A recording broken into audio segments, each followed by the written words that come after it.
Puede ser que tengamos más de 100 denuncias y no haya ningún condenado sobre todas estas denuncias, ¿verdad? Tenemos denuncias contra funcionarios que antes eran otros funcionarios y hoy ya se convirtieron están en otros cargos otra vez, ¿verdad? Que creo que tenemos que renovar nuestra alianza con el Ministerio Público de forma que la Contraloría pueda dar mayor seguimiento a sus denuncias y ver que realmente se consigan imputaciones, acusaciones y condenas sobre esas denuncias.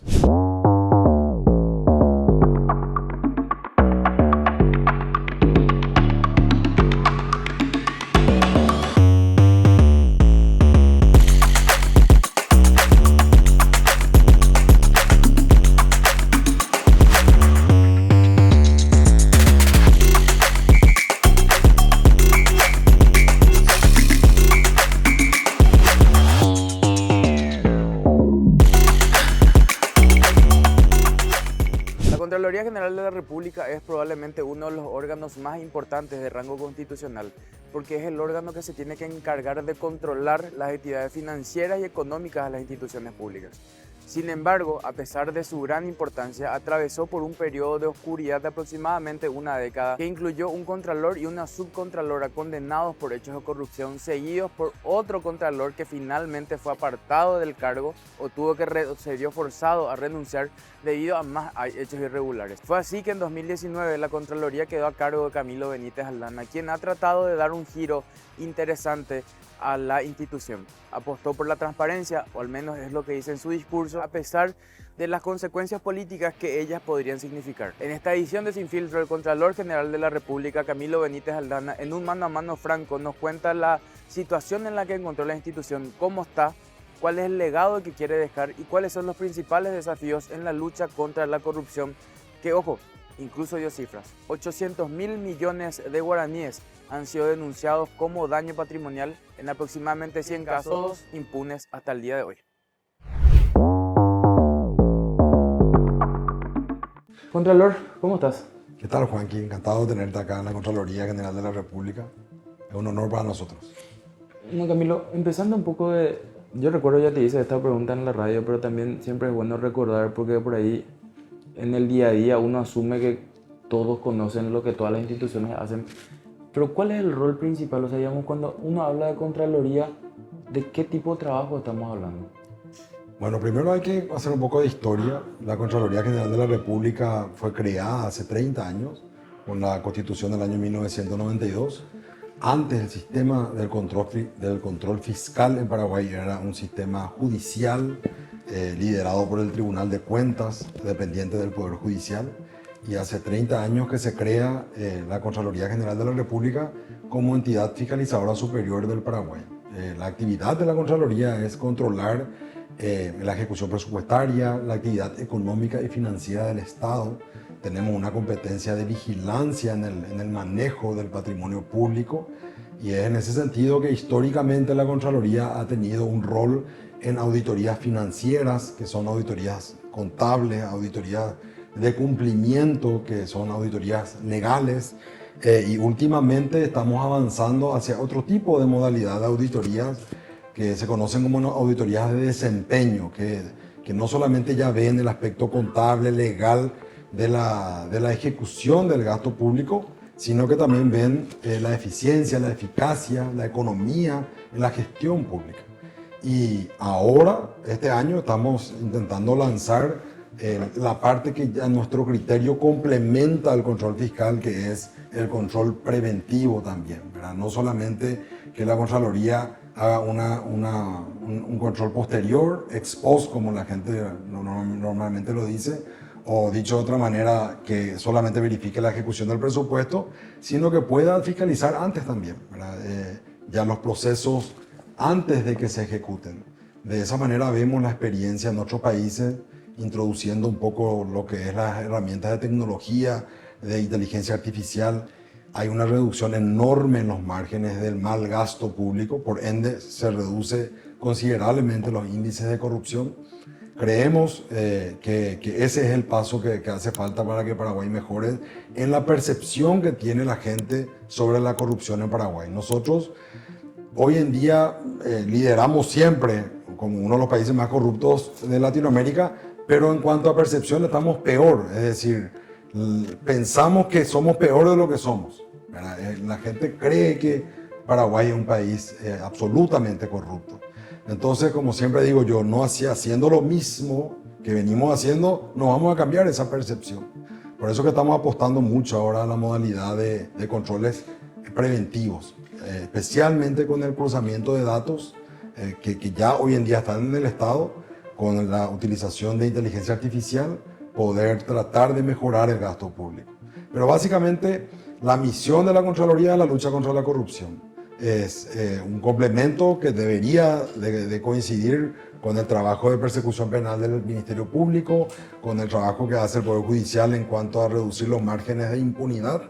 Pero el primer paso empieza aquí en la Contraloría, que es controlar que el dinero que recauda el Estado de los contribuyentes, que tiene el Ministerio de Hacienda y que da a los ministerios, a la gobernación, a los municipios, sea bien ejecutado. Y ese rol tiene la Contraloría. Camilo, yo recuerdo que con posterioridad, bueno, digamos, de forma inmediata a la Constitución, obviamente no me acuerdo tanto, pero sí recuerdo principios de los 2000, finales de los 90, era como que entró la Contraloría, esto hace una cosa seria, y van a haber resultados interesantes en la lucha contra, ya por lo menos en la denuncia penal o en la denuncia de los hechos en materia de corrupción. Sin embargo, hubo un momento, digamos, pero yo, podemos decir, oscuridad en la Contraloría por las cabezas. No quiero ir yo a los funcionarios, pues seguramente hay funcionarios muy buenos acá. Pero hubo, digamos, de Velázquez Gadea, que tuvimos un contralor y una subcontralora, los dos condenados. El contralor anterior está procesado, está acusado, digamos. ¿Cuánto afectó, digamos, estos hechos de corrupción salpicando a la cabeza de la institución que por naturaleza lucha contra la corrupción en la percepción y sobre todo en el trabajo de la institución? Afecta muchísimo. Nosotros tenemos la obligación de tener buena imagen, porque si la entidad contralora de un país goza de una mala imagen, entonces obviamente la corrupción se ve absolutamente favorecida. Te puedo decir que la Contraloría es una entidad altamente técnica. Los funcionarios de la Contraloría en su mayoría son personas profesionales, auditores de primerísimo nivel, preparados en Paraguay, pero también en el extranjero. Y obviamente ellos no pueden ser responsables por la conducta personal que tienen algunos altos funcionarios o contralores del pasado, ¿verdad? Sin entrar en hablar de personas en particular, categóricamente que afecta muchísimo. Nosotros tenemos la obligación de tener una conducta intachable, porque si cometemos hechos de corrupción, o si no cometemos hechos de corrupción, pero tenemos una imagen negativa, eso debilita a la institución. Por darte un ejemplo, nosotros, cuando yo asumí como contralor, antes, en el periodo previo, los auditores se iban a las instituciones para auditar y muchas veces le echaban de la oficina, no respondían los requerimientos, diciendo, ¿qué vas a decir vos si tu contralor está imputado, por ejemplo? ¿Verdad? Obviamente eso genera un daño enorme a la institución, ¿verdad? Gracias a Dios, eso vamos mejorando mucho.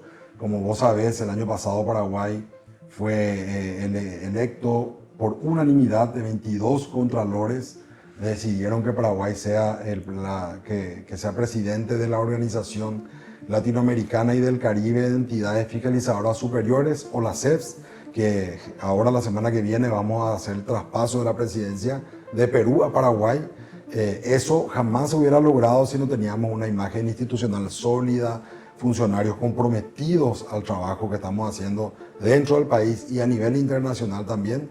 Pero como te digo, no podemos parar ni tropezarnos de ninguna manera. Es súper importante que la imagen del contralor, del subcontralor, sea buena ante la ciudadanía, de forma a que el trabajo de la Contraloría también sea respetado. Porque hay un problema con la Contraloría. Si bien nuestra ley orgánica establece que los informes y dictámenes de la Contraloría son obligatorios, no existe una sanción a la falta de cumplimiento. Entonces, si la institución pierde credibilidad, eso conlleva a que el ente auditado a veces desatienda las recomendaciones de la Contraloría. Y eso es letal para la Contraloría, para nuestra institución, ¿verdad? Y al contrario, si nuestra institución tiene una fortaleza ante la opinión pública, los informes que hacemos nosotros, las recomendaciones que hacemos, se deben acatar y se acatan. Siguiendo siempre esa línea, Camilo, es como que de un tiempo a esta parte, siguiendo las sesiones y los proyectos de ley, como que hubo también una intención medio política, creo yo, de como coartar algunas de las funciones de la Contraloría, ¿verdad? O sea, en el caso de la penalización de las declaraciones juradas falsas, por citar alguna, ¿verdad? Hubo también, digamos, mucho ataque político, intención política quizás de no afectar tanto un esquema de corrupción que por ahí podía tocar algún tipo de interés. No, a todos nos molesta el control, eso es natural. Eso ocurre en Suiza, en Dinamarca y en Paraguay. Y en países con altos índices de corrupción molesta aún más. Entonces, obviamente siempre van a tratar de quitarle competencia a la Contraloría. El mayor obstáculo que tenemos nosotros, yo lo vengo reclamando de años, son las acciones de inconstitucionalidad que le vuelven a dar competencia al Tribunal de Cuentas para que aprueben la ejecución presupuestaria de entidades que accionan ante la Corte. Eso para nosotros es una medida inconstitucional y con consecuencias muy negativas para el país, porque hay entidades que hoy en día se niegan a ser auditadas por la Contraloría bajo la excusa de tener una sentencia de la Corte que le habilita a ellos a enviar sus documentos al Tribunal de Cuentas. Tribunal de Cuentas que no tiene auditores, no tiene técnicos como la Contraloría. La Contraloría, como te dije, tiene 1000 funcionarios, tiene 600 auditores de todo tipo de profesiones. El Tribunal de Cuentas no tiene ni 10 auditores. Entonces, obviamente, ¿quién va a poder revisar esa documentación? Pero yo tengo que reconocer que el Congreso, a excepción de lo que hablabas de la despenalización de las declaraciones juradas, a nosotros sí siempre nos dan mucho apoyo.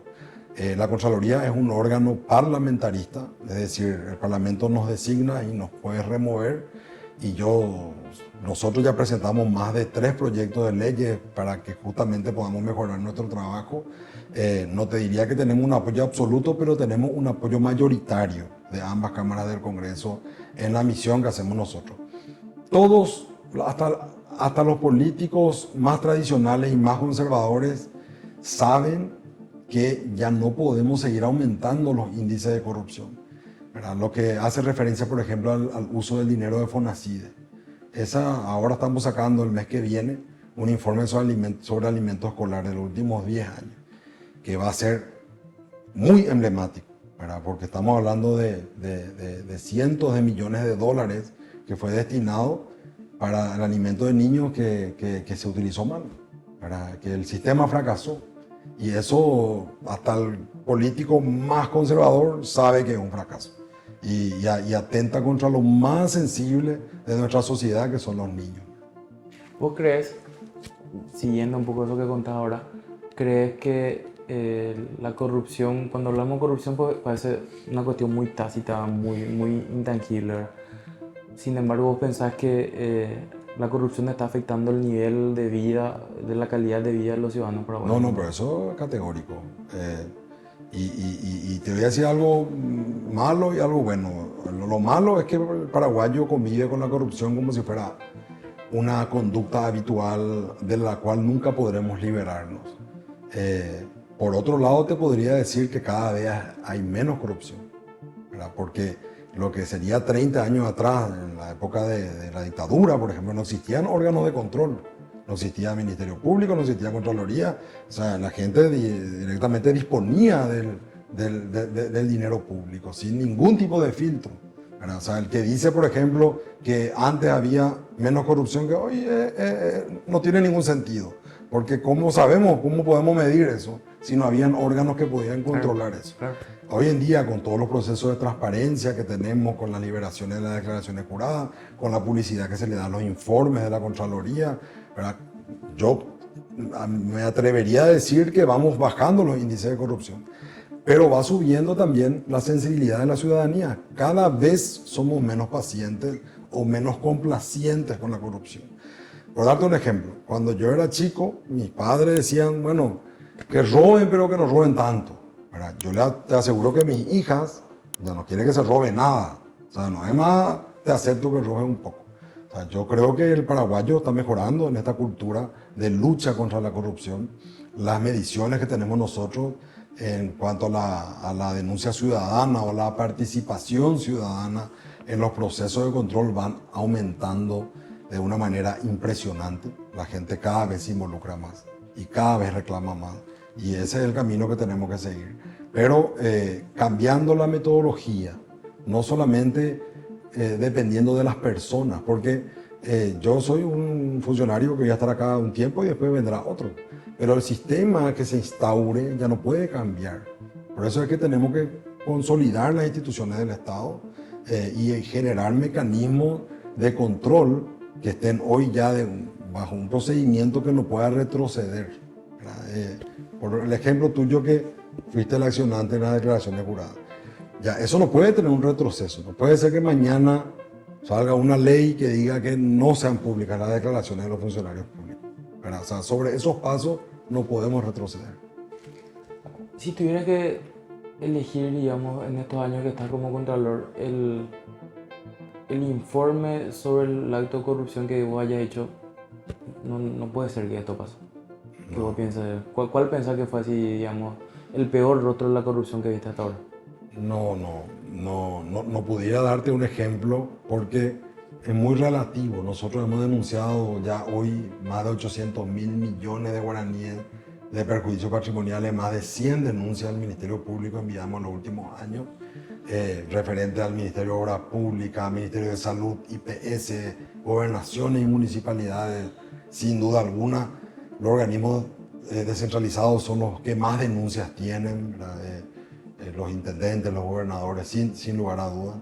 No podría decirte el caso de mayor corrupción fue este, porque para mí todos los casos son de igual gravedad y un caso será más famoso que otro dependiendo de cómo la gente o la prensa lo toma. Por ejemplo, el caso del puente de Ñandutí fue uno de los que más tapas de diario tuvo, ¿verdad? Pero el perjuicio patrimonial que detectó la Contraloría era algo así como 3.500 millones versus a otros casos como Municipalidad de Asunción y otros que tenemos millones de dólares, ¿verdad? Que se detectaron de existencia de planilleros y compañía.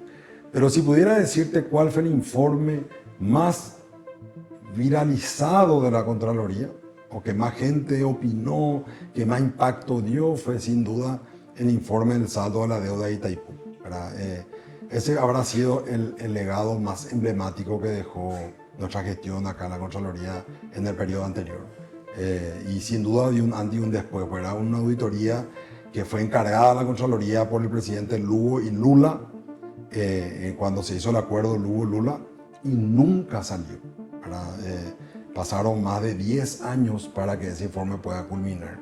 Y sin lugar a dudas generó una cantidad de controversia y ojalá genere un soporte importante en la negociación a favor de Paraguay, ¿verdad? La historia de la deuda de Itaipú. Personalmente te jugaste también en ese caso, Camilo, en el sentido que en ese momento recuerdo estaba el proceso de elección para el nuevo periodo.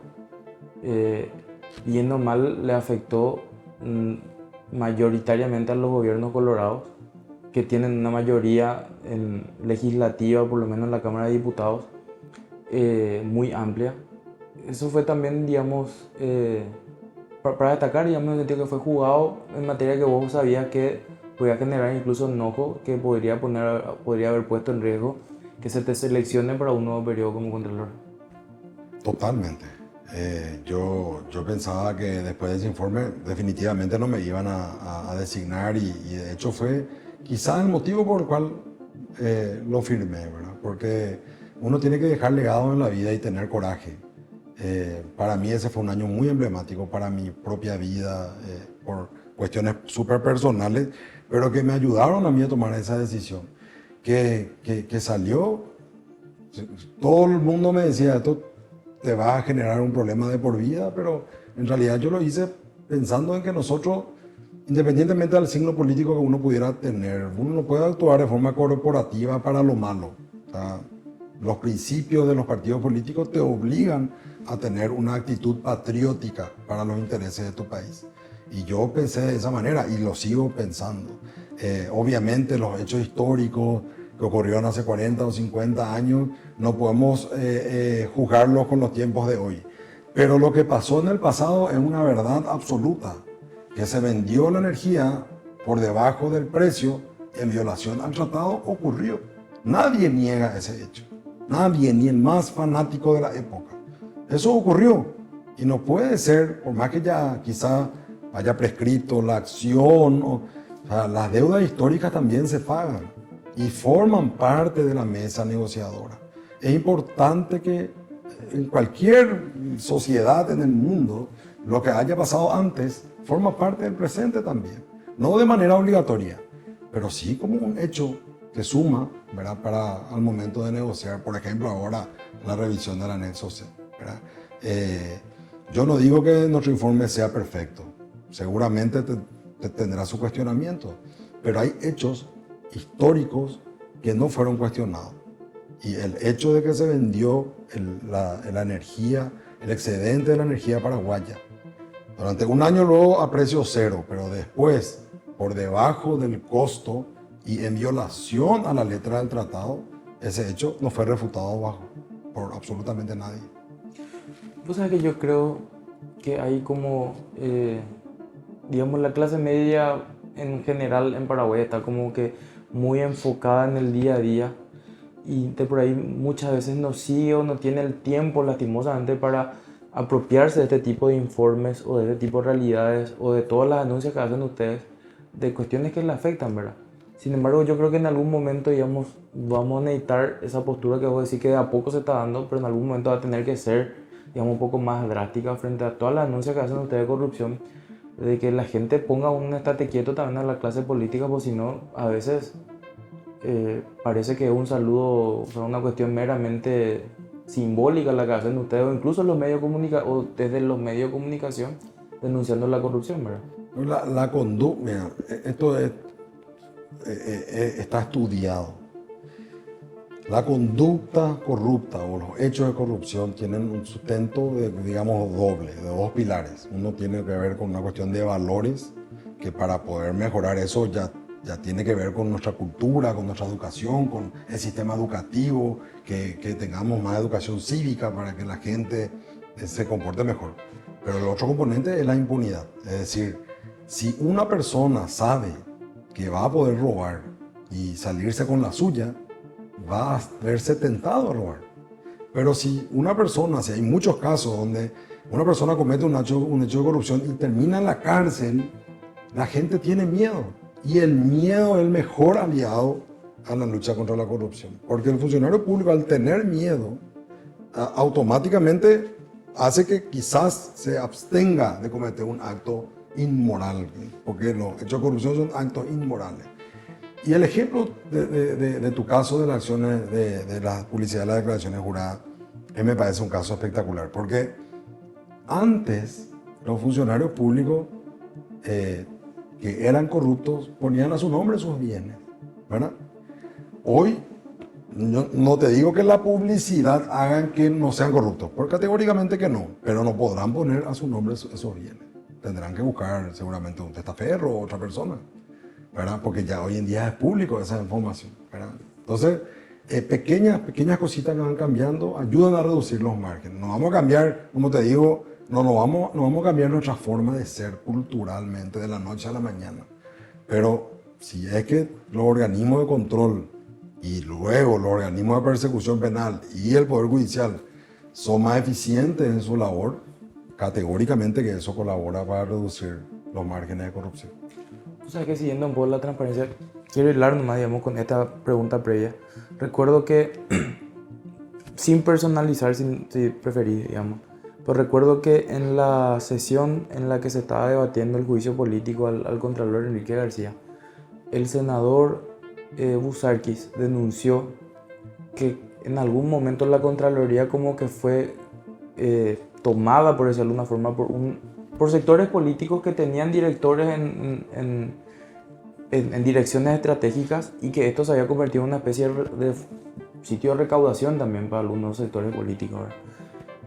Vos ¿Qué grado de verdad encontraste en eso o qué grado de desorden encontraste cuando asumiste en la institución? No, yo creo que lo que hacía alusión seguramente tiene que ver con la ley de Fonacide, porque la ley ponía como con requisito previo al desembolso por parte del Ministerio de Hacienda una rendición de cuentas ante la Contraloría cada 4 meses. Y esa rendición de cuentas se hacía en un formato de papel, se formaban aquí largas filas que duraban días, y para que el gobernador o el intendente reciba su dinero tenía que tener un sello de la Contraloría. Entonces eso se prestaba a una suerte de colusión entre el funcionario municipal y el funcionario de la Contraloría, o por lo menos una presunta colusión de que existía alguna suerte de arreglo para que se le selle y se le dé la constancia de que rindió cuentas. Por ese motivo, el primer proyecto que hicimos en esta transformación digital que estamos queriendo llevar fue el desarrollo de un sistema informatizado de rendición de cuentas, que hoy es una realidad en 100%, que hace que el intendente ya no tenga que venir acá, sino que llene un formulario que tiene unas casillas que le obligan a tener cierto tipo de documentación respaldatoria de su rendición de cuentas, que a su vez está en un formato amigable y está de libre acceso a la ciudadanía. Eso fue uno de los primeros proyectos que hicimos, que es un verdadero éxito, porque antes ni los concejales municipales que no eran de la línea del intendente accedían a esa documentación. Y hoy no solamente los concejales acceden, sino que acceden cualquier ciudadano. Vos entras hoy, vos conocés el sistema, entras por municipio, por escuela, tenés todas las facturas que respaldan la ejecución de los gastos, y por sobre todo ya no tenemos esa relación personal con los funcionarios. Ahora tenemos un call center, los intendentes llaman, se le guía cómo cargar, y bueno, esa fue una medida. Yo no tengo evidencia de que ese sistema existía, no tengo pruebas, o si no tendría que haber hecho alguna suerte de denuncia. Pero ante la sospecha que teníamos, tuvimos que cambiar esa metodología, ¿verdad? Fue como no teníamos presupuesto, yo acudí al director en aquel entonces de Itaipú, le convencí, como el dinero viene de Itaipú, de los royalties, del dinero de Fonacide, le dije, ¿quién mejor que ustedes que se cuide de este dinero y que se transparente el uso de este dinero? Yo creo que hacía referencia a eso. Por lo demás, la Contraloría es una institución joven, por ende, obviamente, desde su origen a hoy, habrá pasado por muchísimas diferentes administraciones y diferentes momentos políticos, ¿verdad? Yo trato de que la Contraloría no sea, como mal los políticos dicen, un garrote para nadie, y que sea objetivo para todos. Aquí yo siempre le digo a mis funcionarios, ustedes cada uno tendrá su partido político, ¿verdad? Pero aquí en la Contraloría tenemos una sola bandera, que es la bandera tricolor, y fuera de la Contraloría ustedes voten a quien quiera, pero acá adentro, hace poco hubo un caso que tuvimos que sacar una circular de que nosotros estamos prohibidos de hacer actividades políticas internamente, ¿verdad? Y por ende, creo que los resultados hoy ya están a la luz, ¿verdad? En cuanto a la cantidad de denuncias que hicimos, no tiene color, ¿verdad? En absoluto. O sea, que quiero volver sobre esa herramienta que estás contando, Camilo, para que la gente sepa, digamos. Recuerdo yo, en formato de datos abiertos, viáticos, Fonacide, royalties. Digamos, esta es una herramienta que puede hacer que la gente se convierta en el principal aliado de la Contraloría. Es que ese es el camino. Lo de la participación ciudadana, en la Contraloría ya tiene muchos años, ¿verdad? Activamente de lo que es la participación ciudadana. En un principio eran cursos de capacitación a ciudadanos para que puedan reclamar mejor sus derechos, ¿verdad? Y hoy ya estamos llegando a un nivel de que la ciudadanía también forme parte del proceso de auditoría. O sea, que el ciudadano con su teléfono pueda sacar una foto de la obra, pueda enviarnos a nosotros, y eso se introduzca dentro de la auditoría. O sea, la participación de la ciudadanía en el futuro, o sea, en el presente, pero también en el futuro, va a formar parte de nuestro trabajo, ¿verdad? Porque en el mundo es así. O sea, el ciudadano se convierte en un mini contralor de sus autoridades. Sobre todo que el que está donde está la obra o donde no está la obra. Es que es categórico. O sea, los papeles, o como se dice, el Excel resiste todo.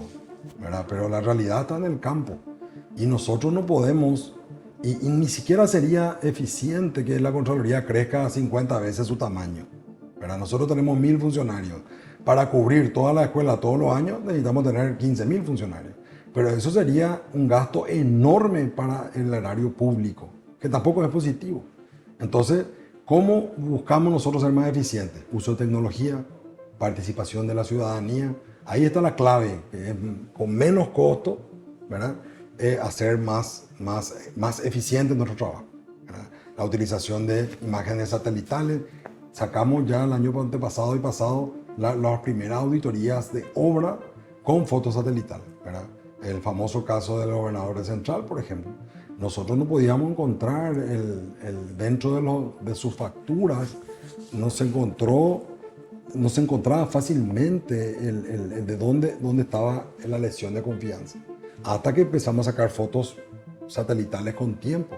Entonces una obra que se había pagado ya estaba construida antes que se pague, por ejemplo.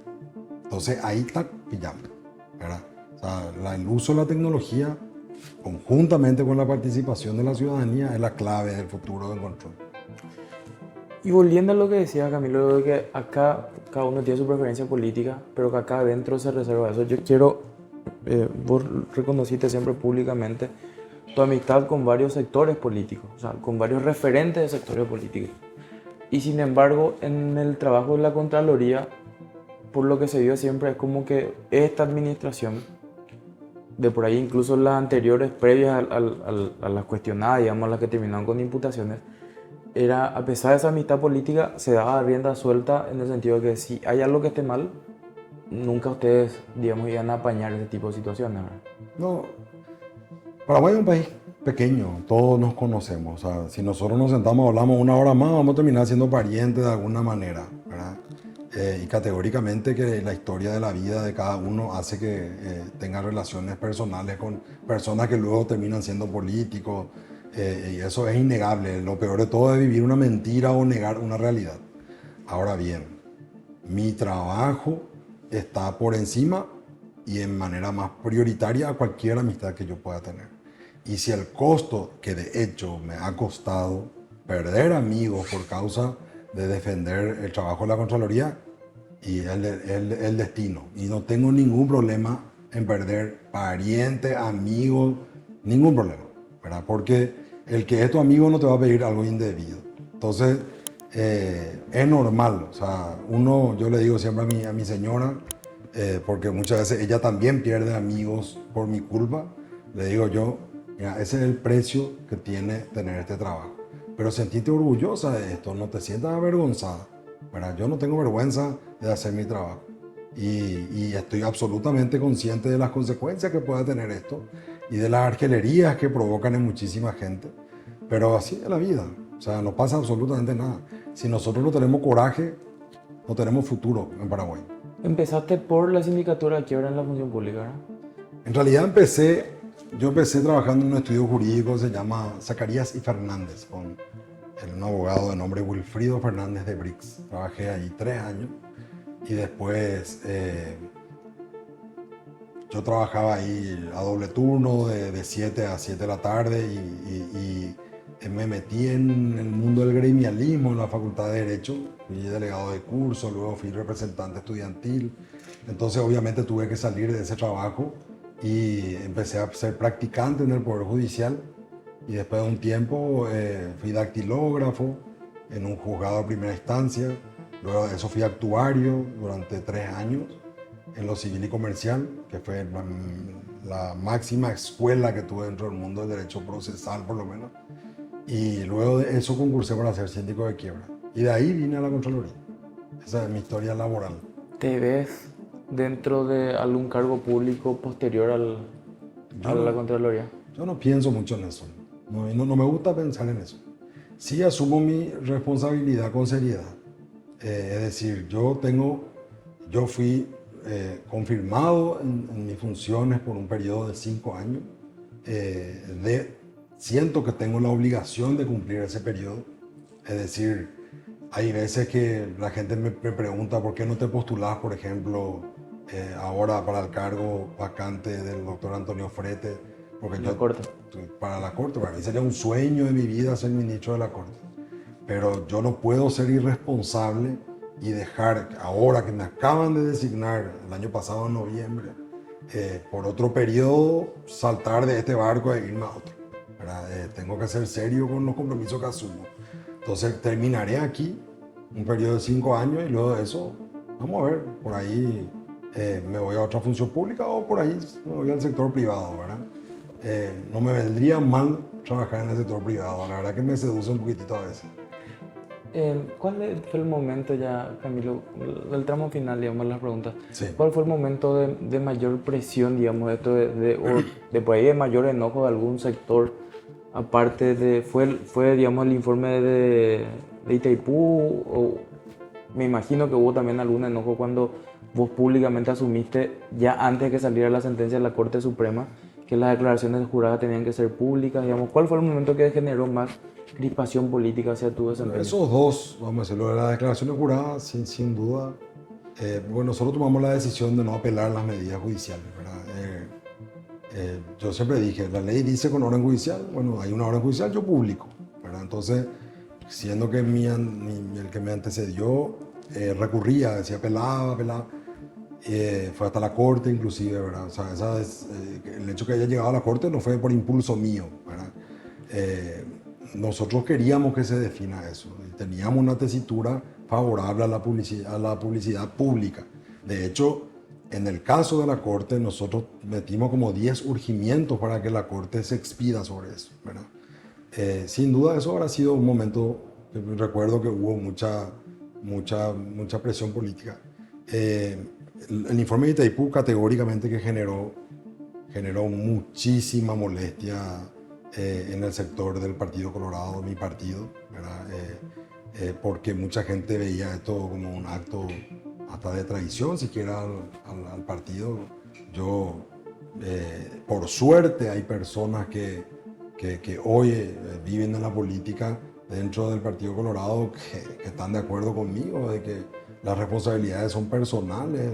Nosotros no somos una cofradía de personas que tenemos que protegernos entre nosotros en cualquiera de las circunstancias, y encima que esta es una herramienta que le va a servir al gobierno, ¿verdad? Yo siempre traté de explicar esto, que no es que hicimos esto con un ánimo sensacionalista, sino que creemos que es una herramienta que le va a servir al Paraguay, ese fue el motivo real.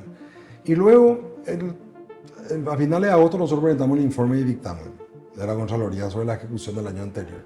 Todos los agostos son malos, ¿verdad? O sea, ya la prensa está esperando nuestro informe, ahí se presentan las mayores observaciones, la cantidad de denuncias que hacemos, y obviamente ahí siempre hay un poco de molestia de parte del gobierno o de los ministros del gobierno, ¿verdad? Pero estamos ya tan acostumbrados a esto, no pasa absolutamente nada. Dormimos esas 6 horas que el médico nos recomienda que durmamos todos los días, sin problema. Hablabas hace rato de que hubo momentos que te empujaron, digamos, a tomar decisiones. ¿Hubo algún momento en el que vos dijiste, no, personal, en el que vos hayas dicho, no quiero seguir yo, hay mucho quilombo, pues tengo que priorizar otras cosas? Que vos hayas dudado por lo menos de decir, no quiero, mejor me voy al sector privado, hay menos dolor de cabeza, digamos. A mí me gusta mucho el servicio público. Te diría que es lo que más me apasiona, mucho más que cualquier beneficio material que la vida te pueda dar a consecuencia del trabajo profesional en el sector privado. Para mí el servicio público es lo más apasionante que hay, y soy un enamorado del servicio público. Me gusta generar algo que cambie la vida de la gente. Me siento muy orgulloso y espero dejarle eso a mi hija. Por ejemplo, el día de mañana, te cuento una infidencia. Una vez llegué a casa tardísimo, acá salimos, era unos finales de agosto, y llegué muy tarde a casa, como a las, no sé, 12 de la noche. Y veo el iPad de las niñas ahí que estaban mirando, y habían videos de entrevistas mías en distintos programas. Mi hija tiene 5 años, 6 años, ¿verdad? Y eso de poder dejarle un buen legado a ella, para mí no tiene precio. Ahora sí tengo una enorme presión familiar en cuanto a tener una vida pública, ¿verdad? Yo tengo una esposa que es profesional, que le va muy bien en la profesión y tener un marido contralor a veces no causa gracia en todos lados. Entonces, obviamente a ella le repercute eso, ¿verdad? Pero bueno, él es con quien ella decidió casarse también, ¿verdad? La corrupción no respetó siquiera la pandemia de coronavirus en este país. No solamente en este país, yo diría que en el mundo y especialmente en Latinoamérica, todos los gobiernos fueron muy cuestionados por la ejecución de gastos en pandemia. Paraguay no fue la excepción. Yo te pudiera decir en positivo que se hizo un sistema de rendición de la ejecución de los gastos COVID que desarrolló la Contraloría con apoyo del BID y que fue un manejo que dio un manto de transparencia por lo menos a la ejecución de estos gastos. Pero categóricamente, en el peor momento cuando se declaró la guerra y teníamos que comprar la pólvora para iniciar nuestra primera batalla, ya tropezamos con hechos de corrupción, ¿verdad? Sí, fue una vergüenza, la verdad. Pero no fue algo que es exclusivo nuestro. En toda Latinoamérica hubo casos inclusive mucho peores que la que hubo en Paraguay en la ejecución de los gastos de pandemia. ¿Vos crees que tu legado va a ser el dejar mayor transparencia dentro de la institución, digamos, de acá a la finalización de tu? Nosotros tenemos un proyecto, un plan estratégico para los próximos 3 años, para que tanto en nuestro liderazgo regional como titulares de la OLACEPS, que ahí tenemos la idea de proyectar la visión que tenemos en todos los países de Latinoamérica y en Paraguay. Nosotros tenemos proyectos de auditorías coordinadas, auditorías de desempeño, que ven el cumplimiento de los objetivos de desarrollo sostenible, por ejemplo, en toda Latinoamérica. Y Paraguay lidera eso con mucha fuerza. Tenemos la transformación digital, es decir, el uso de tecnología, que es una realidad. Nosotros queremos hicimos un convenio con la Contraloría de Colombia para la creación de lo que se conoce en Colombia como DIARI, que es una dirección de información, automatización y reacción inmediata, que hace que la Contraloría pueda sacar alertas cuando hay algún tipo de anomalía dentro del gasto público y que ya no siempre lleguemos tarde, ¿verdad? Y obviamente seguir apostando en el recurso humano de la Contraloría, es decir, seguir capacitándole a nuestros funcionarios y sobre esos pilares tratar de llegar a los próximos 3 años. Tenemos unos desafíos muy importantes. Tenemos cambio de gobierno ahora. Estamos trabajando con las Naciones Unidas para un plan que queremos implementar por primera vez, un plan de cambio de gobierno, es decir, que la Contraloría tenga un rol preponderante en el cambio de gobierno, de forma a que los cortes administrativos se hagan ya con un planeamiento. Nuestro par, el Tribunal de Cuentas de la Unión de Brasil, con quienes nos une una afinidad muy fuerte, ellos están haciendo el traspaso del gobierno de Bolsonaro a Lula y nos están capacitando también ellos para poder tratar de replicar ese modelo en Paraguay este año. ¿La impunidad sigue siendo el mayor problema con el que tropieza también el trabajo de ustedes, Camilo? Yo creo que sí, por sobre todo tenemos que renovar los lazos con el Ministerio Público. Puede ser que tengamos más de 100 denuncias y no haya ningún condenado sobre todas estas denuncias.